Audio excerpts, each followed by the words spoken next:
Welcome back. The beauty of the ideal of democracy is the luxury of choice. That's why we talk about more than a party, so that we're not stuck in a particular party and their ideology. So when the people don't like one, they have the luxury of choosing another and yet another and the other. But in Nigeria, we're asking the question, for a while, has the opposition really lived up to expectation? Well, I've been joined in the program by two opposition party members, the national chairman of the Young Progressive Party, Comrade Bishop Amakri. He joins us via Zoom from Port Harcourt, as well as Prince Kennedy Ahanotu is the national youth leader of the Labour Party. Young men in their rights in politics, and it's an exciting one for me because they are young. So these are the future in terms of politics. So welcome, gentlemen, to the program. Thank you, Godfrey. It's nice to be here. Thank you. Good evening, Godfrey. How are you? We're very well, we're very well. I said the future, but I now thought to myself, I said, you're already in leadership position at the party level, so you're already in the present, you're already taking charge, which is why you're relevant to this conversation. So let me bring this to you, Mr. Makri of the YPP. When the PDP was in power, the APC was praised for being a formidable opposition. In fact, they were such a strong opposition that they wrestled power, and they took power from the PDP in 2015. But after that, people have been asking questions about the level of opposition that the opposition party has actually presented. It used to be PDP versus APC then. Now it looks like APC versus the people. In your view, this is for both of you, but let me start with you, Mr. Makri. Has the opposition lost its stamina in holding the ruling party to account in day-to-day running of government? Seriously here, it looks like it's disrupting, the voice, but I can't really hear you clearly. It's raining seriously here. I think it's actually... Okay, let me start with you, Mr. Kennedy, since I'm sure you heard me clearly, before I get back to Mr. Makri. Well, thank you so much for that question. Truly, I think the problem we have in Nigeria is that we have the current crop of leaders who played active opposition, but today they are not interested in seeing opposition succeed. Typical example is the current president of Nigeria, who fought and fought and fought all manner of governments. There are a lot of them in government today that took the streets, that fought even President Jonathan against the oil subsidy. But today, they are the ones trying to suppress opposition. Having said this, I think opposition is not faring well in Nigerian politics today because of the interests of the ruling class. Ordinarily, in other climes, opposition is part and parcel of governance. The moment elections is over, you see opposition bringing even their ideas, because we are not talking about the governance of the entirety of the nation, not just the people in the APC or people in the Labour Party or people in the YPP or people in the PDP. For example, if you also look at what is happening between the APC and PDP you are talking about today, they are the same people as far as people like us, the younger generation, is concerned.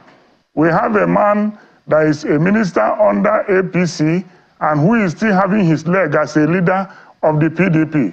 What does that show you? It shows you that opposition politics have been bastardized. The leaders that we have currently wants to be in one place and control what is happening in the other place. It will never allow the opposition parties in Nigeria to grow, because it will always make the oppositions to always look up to these people in government for survival. And I think if Nigeria wants to succeed in terms of opposition politics, there is need for inclusivity in governance. Whether you've won or you've lost, there is need for total inclusivity. Include the opposition in whatever you are doing.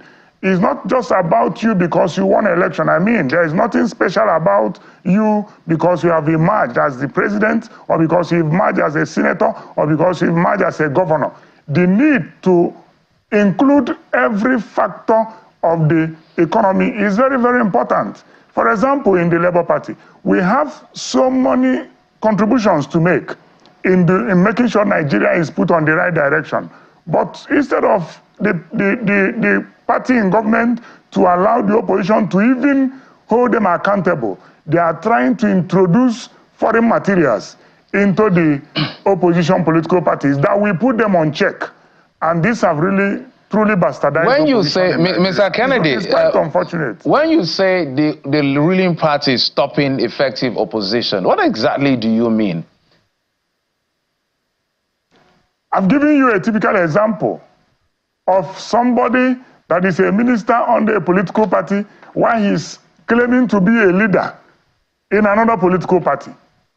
It's clear. So the ruling oligarchy have infiltrated opposition. They don't want opposition to even say you are not getting it right, you are not getting it wrong. So what they feel is that everybody should be happy. The moment they have emerged, everybody should celebrate them. And I don't think it's healthy for our democracy. And that is why we don't have political institutions.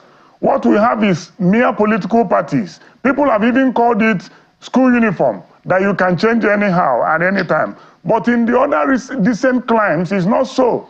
There is political ideology. If you go to the UK, you have the Labour Party, you have the other political parties. Even in China, despite that the CPC is in power, they still service other political parties, not service in terms of making them to favor them, but to also engage them in terms of criticism.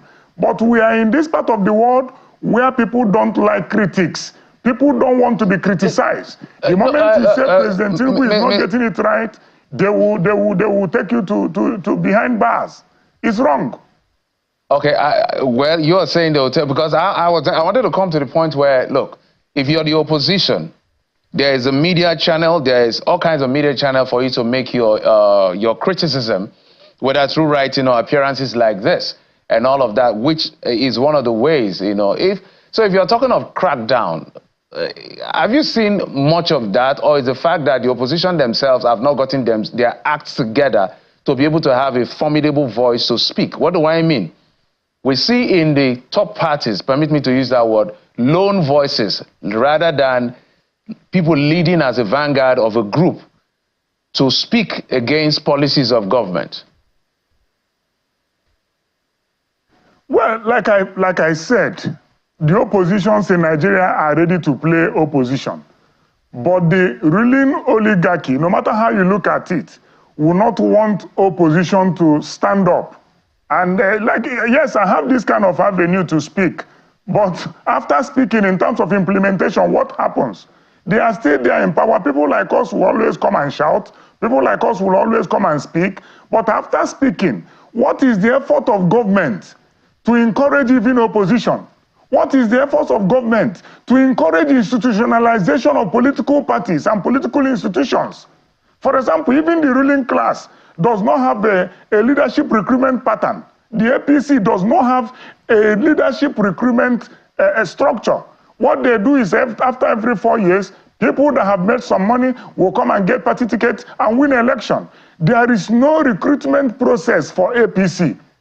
Let's take it back. For leadership recruitment process for the PDP. Mr. Arnold, I think I understand you to an extent, but let's take it back to Mr. Makri, who I understand has now joined us.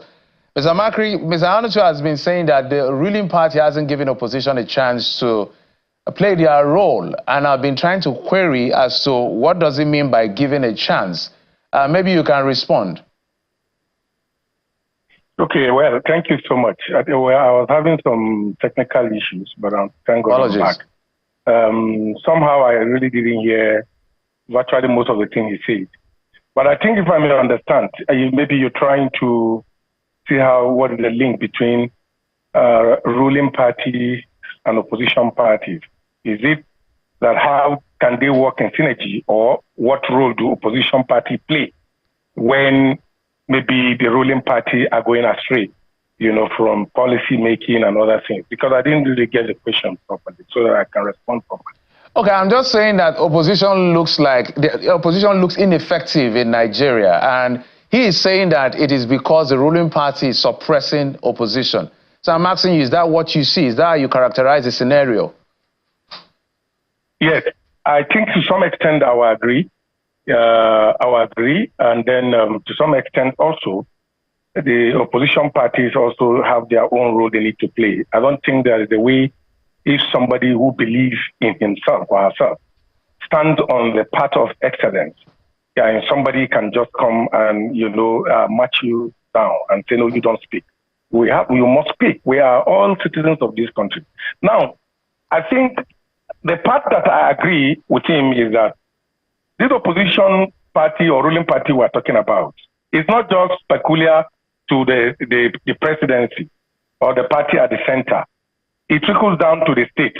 For example, I am experiencing some of these things in states like Abia State, where the Labour Party is now ruling in the state as the governor, who has refused to allow some of my party members, House of Assembly members, to breathe there, not allowing them to play their role of opposition. The same thing we are also experiencing in Akwa Ibom State, where we have some. So what these people do is they don't really want anything like opposition around them. And these people who do this thing actually are virtually most of the politicians I will call the gerontocrats, politicians who actually are the conventional politicians that have been around the space, the political space, who have not allowed the young generation, the young people, to take leadership. Because to them, it's what I would call transactional leadership, where people will even tell you it's their time. If it is not them, nobody will have, or they will tell you they will make the government ungovernable if it is not them. How can you get a vibrant opposition when there are some people who have refused to allow what I call mentorship to take place? Every time we keep going into a one recirculatory system where you only have one set of people that want to continue to lead us in this country. If we do not break that thing, if we do not shatter that downward spiral to anywhere, let's forget about this shout we come on television most time, which I will say they don't give up breathing space to operate or whatever. When the people Mr. Makri, I will have to button. At the hands of affairs are still the old I will have to button, Mr. Makri. That are still in the My sincere apologies. This is what we'll do. We need to reorganize and reconvene so that we have a bigger and better time. Please, it's a very important. It's a very important topic. Apparently, this is an important conversation. I can get the feelers from this conversation. I must thank both of you, though, for the short time we had to have this conversation. Mr. Dennis, sorry, I almost said Dennis because there's another Makri who is a security expert. Comrade Bishop Makri, he's a brother. National Chairman of the Young Progressive Party, as well as Prince Kennedy Ahanotu, the National Youth Leader of the Labour Party. Thank you so much. I know, Mr. Ahanotu, you want to say something. We're totally out of time. Having just 5 minutes conversation. That's why I say we'll reconvene. That is what we'll reconvene. Not to worry. Don't worry. Thank you for coming on the program. I appreciate it. Thank you for your understanding. And that's it on the program. Thank you so much for your time and company. I'm Jeffrey Uzonga. God bless the Federal Republic of Nigeria. Good night. Good night.